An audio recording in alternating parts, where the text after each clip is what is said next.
If you're going to be in relationships with people, you have to be prepared to deal with misses.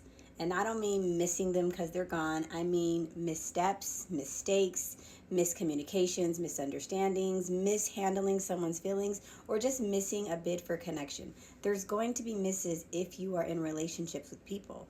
But those misses can be the building blocks of the relationship depending on how you respond to those misses.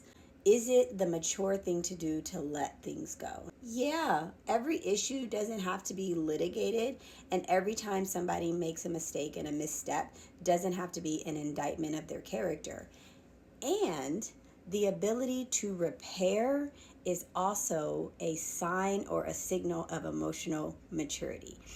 Because when there's a miss, it could result in a rupture or a wrinkle in that relationship.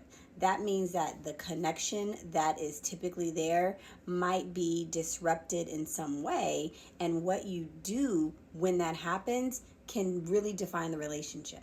Because a rupture can be a breach in trust, a wrinkle may just be a rub on a raw spot. But either way, it's information that is worth paying attention to because it tells you something about you and about your relationship. And if you care about you and your relationship, then it makes sense to care about this. You can repair when there's been a rupture. You can retreat when there's been a rupture.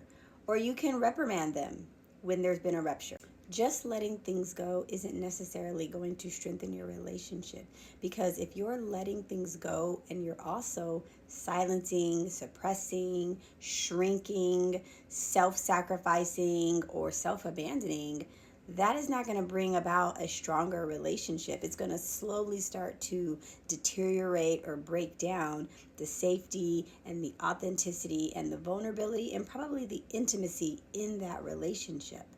On the opposite side of that, constantly reprimanding and pointing out somebody's shortcomings or missteps or mistakes is also not going to strengthen a relationship, because that introduces so much shame and condemnation into the relationship.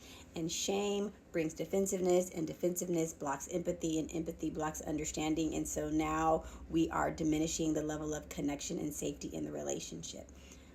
Being able to repair is a sign that you care about the relationship and you're committed to the relationship, that you're willing to invest the emotional energy to express what you have to express, share and be authentic and transparent and vulnerable, but also hear and receive and leave space for the repair to be made, for there to be reassurance, for there to be reconnection, for there to be reconciliation. Yes, grace is a part of being in relationships and creating safety and connection in the relationship, but so is accountability. And accountability is where we name a wound and then we make space for repair. But if you're letting things go and you just feel like you're silenced or you're settling, then I don't know if that is really strengthening your relationship with the other person or with yourself.